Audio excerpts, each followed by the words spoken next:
The storm had been raging for hours, its howling wind tearing through the empty streets of a forgotten town. Rain lashed against rusted street signs, and through the hazy glow of headlights, something small and unmoving sat by the roadside. It was a golden retriever, soaked to the bone, his eyes fixed on the distant road. With every car that passed, he'd lift his head, a flicker of hope in his tired eyes, only to watch it fade away as they sped by. No one stopped. He didn't run for cover. He just waited. They said he'd been there for weeks. The locals had started calling him Buddy. Some thought he was a stray, but others weren't so sure. He wore no collar, no tags, just a piece of a torn red leash that dragged behind him, muddy, frayed, and heavy with rainwater. It was near the old gas station that Marlene first saw him. She was closing up her small shop for the night when she noticed him staring at a distant intersection, his body perfectly still, as if he was waiting for someone to come back for him. Every single night, he was in the same spot. Every morning, she'd see the same loyal eyes, watching the road. Marlene tried leaving food for him, but he was cautious, almost proud. He wouldn't touch it while she was there. He'd wait until she was gone, then quietly approach, eat what he needed, and return to his post. A knot twisted in her chest as she watched him. This wasn't a stray just looking for scraps. This was something different.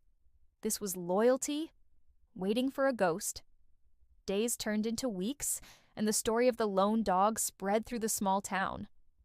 People had their theories. Some said his owner had been in a tragic accident on that very stretch of road. Others whispered that he'd been cruelly dumped there, abandoned by the person he trusted most.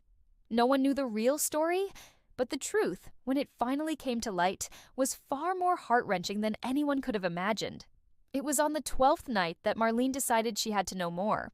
Another storm had rolled in, the wind screaming and lightning splitting the dark sky. She watched from the safety of her truck as Buddy finally began to move. He walked with a limp along the empty highway, his soaked fur clinging to his ribs, making him look even thinner than he was. He was on a mission. Marlene followed slowly, her headlights cutting through the downpour.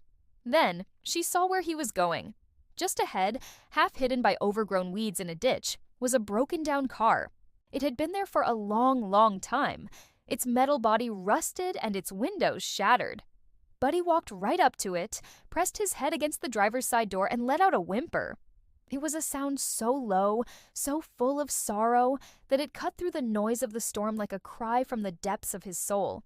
Marlene got out of her truck and cautiously stepped closer, her heart pounding. Peering through the shattered window, she finally saw what he had been guarding all this time.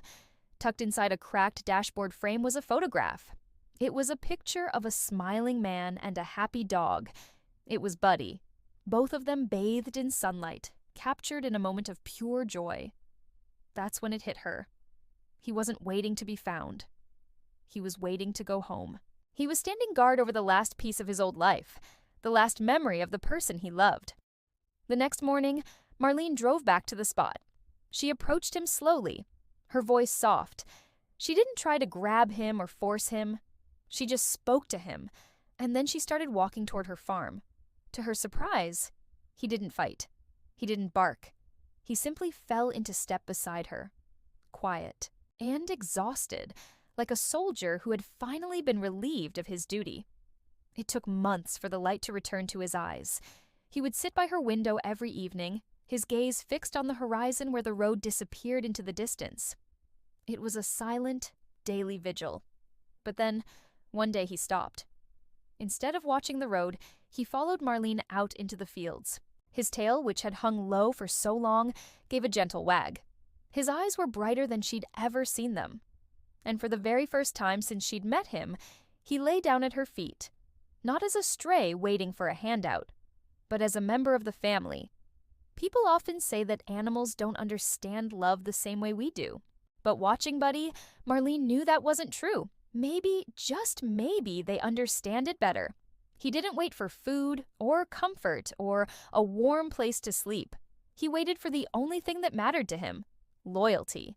And when he finally found it again, in the quiet kindness of a stranger, he never left her side. Some nights when the rain comes back and thunder rolls across the fields, Marlene swears she sees him lift his head, just for a moment, his eyes looking toward that old, familiar road.